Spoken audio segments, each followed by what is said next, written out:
bersama saya, The Julia Channel. Seperti biasa, saya akan menceritakan tentang kisah legenda.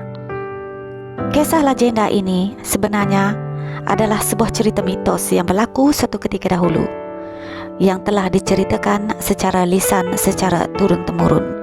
Saya percaya semua masyarakat di Malaysia secara khususnya mempunyai kisah cerita legenda mereka sendiri. Saya begitu tertarik dengan kisah-kisah legenda yang ada di seluruh Malaysia. Kali ini saya akan menceritakan tentang kisah legenda mengapa Melanau Batu Daru pantang makan linut ataupun ambuyat walaupun ia makanan tradisi mereka. Pantang larang disebut sebagai pale dalam bahasa Melanau. Kisah legenda mengapa Melanau Batu Daru pantang makan linut ataupun ambuyat ini walaupun ia makanan tradisi mereka. Umum mengetahui bahawa linut merupakan makanan tradisi kaum Melanau Sarawak. Namun, kaum Melanau ini juga terbahagi kepada beberapa lagi cabang Melanau yang menggunakan dialek yang berbeza-beza. Salah satu daripadanya adalah Melanau Batu Daru. Jangan terkejut jika ada segelintir daripada masyarakat Melanau Batu Daru yang menolak pelawaan anda untuk makan linut, kerana golongan ini sebenarnya masih berpegang kepada pantang larang ataupun pale nenek moyang mereka. Palenya pula adalah tidak boleh memakan linut. Sebenarnya ada kisah legenda di sebalik mengapa masyarakat ini dilarang untuk makan linut. Ceritanya begini. Kisah ini dikabarkan berlaku sekitar tahun 1700 Masihi di kawasan Batu Daru. Pada waktu itu diceritakan terdapat 6 buah rumah tinggi dan panjang. Sebuah di kampung Pangtre, 3 buah di Matu termasuk di sebuahnya adalah di Jemoreng. Pada zaman dahulu, terdapat sebuah rumah tinggi kaum Melanau yang ingin mengadakan majlis perkahwinan anak ketua dengan gadis dari kampung lain. Ini merupakan perkahwinan pertama di antara kampung yang berlainan, kerana perkahwinan sebelum ini hanya berlaku di antara gadis dan pemuda dalam kampung yang sama.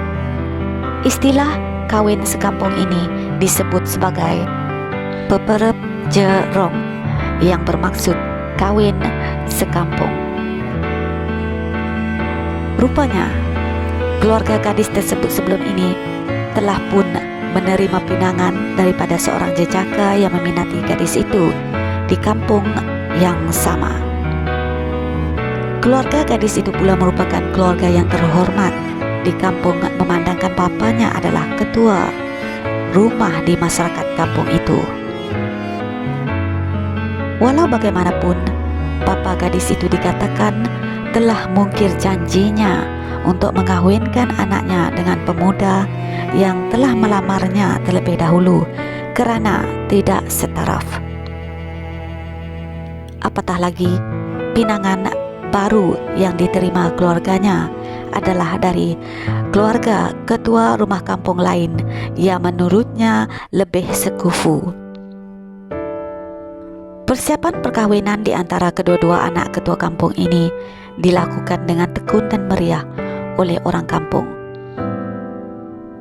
Selama sebulan sebelum majlis, orang kampung bertugas lumus mengambil kayu api di hutan, mengutip buah-buahan, membaik pulih jalan, membaik pulih tangga, dan menaik taraf pengkalan di gigi air yang bakal menjadi tempat menambat perahu tetamu yang akan datang kelak. Belum lagi soal cerita tentang pelamin, astaka dan bilik pengantin yang pastinya dihias indah. Tibalah pada hari perkahwinan.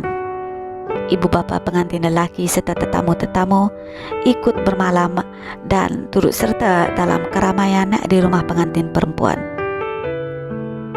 Pesta perkahwinan yang meriah itu menyebabkan tetamu asyik dan tidak tidur sehingga ke pagi.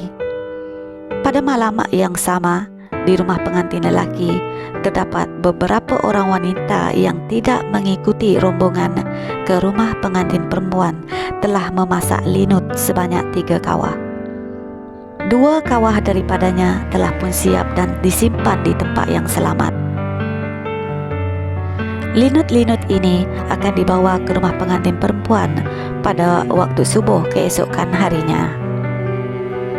Namun demikian, sewaktu wanita-wanita ini memasak linut, dalam diam, rupanya terdapat musuh yang telah menghendap rumah pengantin lelaki itu.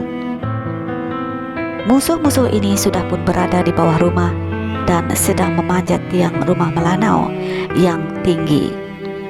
Mereka ini dikatakan adalah konco-konco lelaki yang ditolak pinangannya oleh keluarga gadis tadi.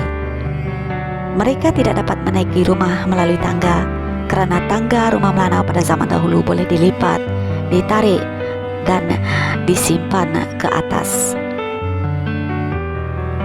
Dalam keadaan panik, wanita-wanita tersebut terus memanggil nama kaum lelaki yang masih tinggal di kampung pada waktu itu. Tidak lama kemudian, lelaki-lelaki tersebut bertindak pantas dengan menyimbah linut yang panas serta 2 kawah linut yang sejuk ke tiang rumah. Ini menyebabkan tiang rumah menjadi licin dan susah untuk dipanjat. Beberapa orang konco musuh tersebut melecur terkena linut yang panas itu. Malah ada juga yang meninggal dunia terkena linut orang melanau Matu Daro. Sejak daripada peristiwa itu, orang melanau di kawasan Matu Daro pale atau pantang untuk memakan linut yang pernah digunakan sebagai senjata untuk melawan musuh. Pernah juga ada individu yang mencuba-cuba untuk memakannya, namun tiba-tiba timbul ruam berair di badan mereka seolah-olah seperti terkena penyakit sopak. Jika berlarutan parah, ruam tersebut akan mengeluarkan cecair seperti linut dan luka-luka di kulit mereka. Sejauh mana kesahihan cerita legenda ini dan pantang larang ini hanya Tuhan sahaja yang maha mengetahui. Yang pasti, ini adalah sebab mengapa sesetengah masyarakat Melanau terutamanya di kawasan Matu Daro pantang untuk makan linut, walaupun ia adalah makanan tradisi kaum mereka sendiri. Linut ini sebenarnya telah diperbuat daripada pokok sagu, yang mana pokok sagu adalah tanaman ataupun tumbuhan tradisi masyarakat Melanau dari dahulu sehingga sekarang. Maka dari situ lahirlah linut, yang mana linut ini sebenarnya adalah makanan tradisi mereka, dan malangnya makanan ini pantang untuk dimakan oleh masyarakat ataupun kaum Melanau Matu Daro. Itu adalah perkongsian saya tentang kisah legenda ini. Semoga Anda terhibur dan dapat memberikan sedikit informasi dan juga pengetahuan. Sekian.